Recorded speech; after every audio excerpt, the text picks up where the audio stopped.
Let's see if I can get through this card without having a full-fledged coughing attack or whatever. Still not feeling that great, but got some happy mail. Finally, my Catherine Pooler ink collection is complete. Look at those neutrals.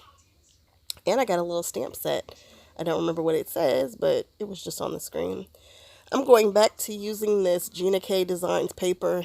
It is so nice. I am so pleased with it. I thought this paper was cream, but it looks like it's white. Oh well, we're going to go with it. These are the Wreath Builder templates that I built. I have a whole video on how to build these with your Cricut. And I was asked to do mixing stamp sets. So Inkadink they were selling these at Tuesday Morning for ridiculously inexpensive. So I grabbed a couple. This goes with that stamping gear. And this is essentially what we're going to do with it, except for we're not using the stamping gear to do it. We are using the Wreath Builders. So let's set it up. I'm using my Tim Holtz platform for this. This is how I use my Wreath Builders because they're so big. They really don't fit in the Mini Misty. And that's my purple thermal web tape, removable tape, the best removable tape ever. Love that tape. So let's open this guy up. I think this is called Cling Feathers, if my mind serves me correctly. I got it for like $1, and I am so glad that I did. Remember to flip your Tim Holtz platform to the right side. This is Cling Rubber, not the clear one, so it's much thicker, so you got to make sure it's on the right side. I wanted to use my Catherine Pooler ink, I thought, but I wasn't sure what color it is because I just got them, and it's a little bit darker than I thought. I really would have liked to have stamped off, but that was going to take too much work, so I'm using it full strength. This is, the color that I chose is Twilight, and the color that I was playing with was Sandcastle. I was trying to see, maybe, and I'm just using this random stamp that was next to me. It's like a little alphabet stamp from, I think, We Are Memory Keepers. I'm not sure. So now I'm putting the 5-inch card. If you look in the right-hand corner, there's a 5 over there. And that is to let me know what size cardstock I need to use in this, which is 5 inches. And all you do is set the stamp where you want it and then just start turning. You can turn 2 turns. You can turn 3 turns. For this stamp, I'm turning 1 turn every single time. I want a nice full wreath on this. And this is a pretty big piece of cardstock. I mean, it's 5 by 5. I'm glad that I didn't do 5.5 by 5.5 because then you really need to use, if you're going to set it on a base, the base really needs to come from a 12 by 12 sheet of paper. Anyway, just all the things. But this is so beautiful. I was so pleased. I almost wanted to leave it just like this. It is absolutely gorgeous. Could you imagine if I had gone over another layer and embossed it with like a pewter color? Oh, this is beautiful. I'm really pleased with the way that this looks. And there we go. It is complete. I could have left it like this, seriously, but you know I'm not really a minimalist. I say I could have left it like that and then you see a rainbow.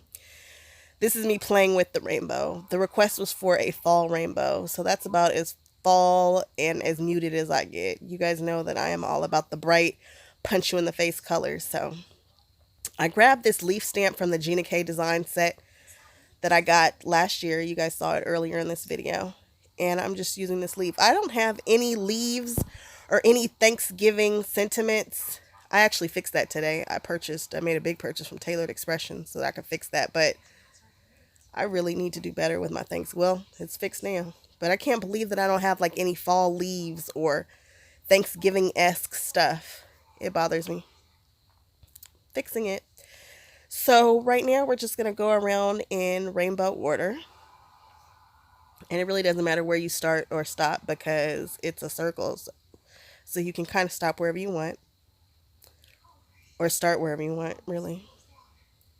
And I think I show you guys me going all the way around. Again, for this stamp, I am stopping at each individual turn. It's 8 turns total. So I picked 8 different colors. Of course, you didn't have to pick 8 different colors. I could have done 4, could have done 2, could have done 1. These wreath builders, I mean, they are so addicting. You could do this all day long. Wreaths. And this is like the season for wreath builders to me. I think everybody should be wreath building right now. It's fall. Again, oh, you could just stop right there. That's kind of pretty with just the other side. If I had done some more muted colors, maybe I'll do that tomorrow. Who knows? But now that they're out, maybe I will wreath it up. Now, the way that I'm cleaning it is I'm using a baby wipe to take off the majority of the color, and then I come back with the Gina K Designs Tidy Towel, and I just come back over it to get the excess color if any's on there. With Catherine Pooler inks, you really don't have to clean it super great. They have some kind of sorcery in them where they transfer ink without transferring the previous color for the most part, so they're pretty awesome, which is another reason why I chose Catherine Pooler inks to do this technique. Because I knew I was going to be stamping that yellow and then another color, and I didn't want to have to worry about shampooing my stamp. I busted out the Gemini. I busted out a lot of stuff for this card. And I'm showing you guys the sandwich. You know how I always talk about the die has to face up? So if you don't care where it's placed on the cardstock, that's fine. But I don't like that I can't see exactly where I'm cutting. That kind of annoys me. But other than that, this Gemini Junior is butter. I mean, it just cuts like butter, you guys. There's nothing to think about. You don't have to crank it. I mean, I can't wait to get the big one. That's probably going to be my next large purchase, would be the large Gemini. Because this little Gemini Junior is the truth. It's expensive. It's literally heavy. If you have a hard time lifting things, this might not be for you if you can't just have it out all the time. Because it's literally heavy. But it cuts like a dream. This is that Stormy cardstock. It's 110 pound that I got from Michael's last year. I am in love with it. All those warm grayish, they call them the grayish colors, and just love it. And yes, I am mixing warm and cool, and I don't care. It's happening. Most people wouldn't have done that, but I did. And I'm also fighting this cardstock. I should have folded it while it was still on the scoreboard so that I would have had a sharp edge to kind of push it up against. So now I'm fighting the cardstock, but it's going to relinquish. I'm going to straighten it up. And now I'm kind of thinking about my design. I knew that I wanted a rusty kind of color to bring in the fall some more, so we are mounting it on a rusty color of Michael's paper. It's really pretty. It's coming up super orange here, but it's really more rusty. It's actually the exact color of Rusty Hinge Oxides by Tim Holtz. And please check to your paper before you put the glue on it. Look at where you want it to go. So that way, when you place it down, you kind of have an idea of how much you want around the outside. Lay it down lightly and then press. People always say, how do you get stuff so exact? First of all, my stuff is not exact. But one of the reasons why is because I look to see where I'm going. Make sure that it's the right dimensions. Lay it on there lightly first. Poke it with my nails. See, poking it with my nails. Poke, poke, poke. And when I feel good about it, I just go on ahead and push. Now, I went back and forth with these circles. I am so glad that I made the decision that I did because those smaller circles just look stupid. When you have your die cutting machine out, cut a couple different sizes. It's not going to hurt you. You can use those later or not. You can toss them, whatever. But just cut a couple different sizes so that you don't have to pull it back out if you're like me and you are tight on space. Look at me trying to stamp on that itty bitty circle. When I tell you I hit that right on the money, I'm stamping with Rusty Hinge. I hit that right on the money. It barely, I mean, it just fits that circle. And I ended up not using it. But it's nice to know that I measured it properly. I am so glad that I chose to use the bigger one because all that white space just bothers me. Really wish that this had been done on a cream piece of cardstock as opposed to that stark white. It's not the biggest deal ever, but it just would have been a little bit more fall if I had used some cream cardstock. I'm sure I have some somewhere. It was just a fail. Now I am centering that same sentiment. It's a pretty sentiment. I forget what it says. Like, that stamp set by Gina K came with some sentiments that were different. They weren't your typical sentiments at all. Matter of fact, I really didn't know what to do with them. Like, one of them says like a partridge in a pear tree. I don't know. They're very sophisticated. You know how Gina K does. I'm happy that I got it, though. It has those super large snowflakes that I'll probably use this year. I hope that she still has it available. So now I'm like, yes, that's what I want. I want the rust to tie in with the other rust. And the rusty ink. So yeah, I busted out the world's largest phone tape to my left, my phone tape roll. Happy I have it. I just busted out so much stuff, guys. I am so pleased with hopping and getting into my stash. I want you guys to be happy for me using my stash, shopping my stash, even though today I did a ridiculously large purchase from Tailored Expressions. It was necessary. I've been talking about those sentiments strips forever, and so now I have them all thus far. I'm sure they're going to be coming out with some more. I use my pen blade to peel that tape off the back. And I'm using my tweezer bee tweezers to line it up. And we're just going to push down, and it has just a little bit of dimension to it, not too much. Now we are going to decorate the inside. I didn't feel like using one of those sentiments again. They're kind of strange. They're not strange. They're just deep or kind of heavy, and I was like, eh. So I figured I would just stamp a leaf on the inside. Again, with the baby wipe to get the majority off, and then the Gina K tidy towel. Look at me using my stuff. Opened up something else I never opened up. This is my Prismacolor pencils here. I have 3 of these, guys. It's ridiculous. This one holds Prismacolor pencils. I think it holds my Derwent ink tints. And what I was looking for were I think they're midliner, fine liners. My other ones hold a ton of gel pens. I think the rest are all like gel pens and maybe some pencils, but I have like the whole jelly roll pen section in another one. I think I showed it on one of my videos. They're pretty. Really happy to be using stuff that I never, ever, ever would have used before. So that's what I'm looking for, those fine liners. This is the set that I think this is the set of 50 or 25 that you can get from Michael's. Don't quote me, but I remember there was a rusty colored one there. So let's see if I like the color. That'll work. So I went ahead and pinned the inside.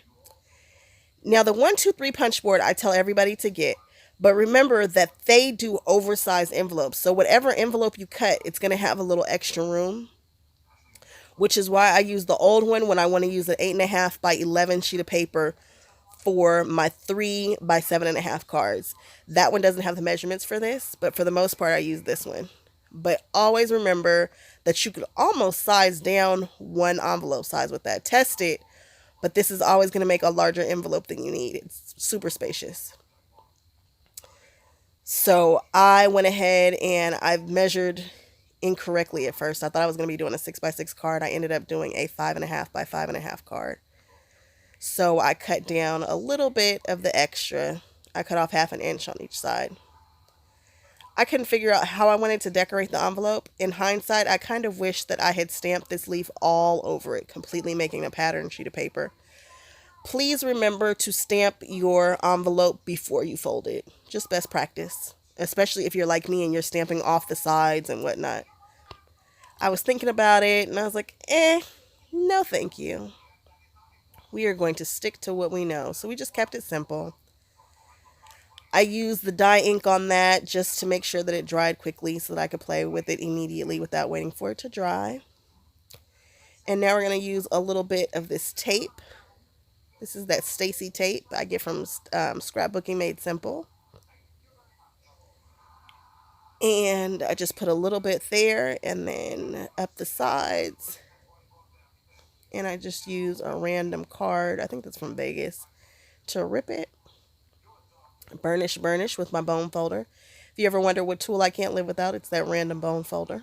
I talk about it all the time. Now look at how much space there is from the top on that card. But you guys almost let me close this without getting any pictures of it. Shame on you guys. Almost happened. I took the tape off and everything. Then it dawned on me I have no pictures of the card. And then I placed this here, but it's there, so let's do the seal. Again, I'm not feeling great, guys. We're going to blame it on that. So I decided for the back of the envelope, let's have a little spice in the back. So we're putting a little bit of glue with these leaves. These leaves you can find at Michael's. They're like Recollections leaves that came in like a little jar years ago that I still have. They're really in a cute little, it looks like a milk carton container. You know, you have stuff and you're like, what am I going to do with this? This is what I'm going to do with this. I am going to put it on the envelope and seal it with those leaves on there. What color am I going to use? Purple. Why not? I wish I had a leaf or a fall seal. I don't. I really want to step up my seal game. So I had to use that rose. I didn't have to use that rose, but nothing else seemed appropriate. I didn't want to put my Gryffindor or Black Panther. I have a heart. I have Merry Christmas. I have a Christmas tree. I have wedding bells. I think I have a couple of Disney ones. I just need to step my game up. I like to pour this nice and slow so that it cools down as I am pouring it so it doesn't run all over the place. There is, you want it to pour kind of like syrup so that it's not just flying everywhere. I wish I had pushed this one in a different direction, but it's all right. It came out okay. You know, you really only get one shot with these for the most part, so you really want it to be as good as you can get it. This one isn't perfect, but it'll work. You get the point. There's a full flower there. And it's sealed down. You guys, thank you so much for hanging out with me while I'm sick and coughing and all the things. I will check in with you guys later. Bye.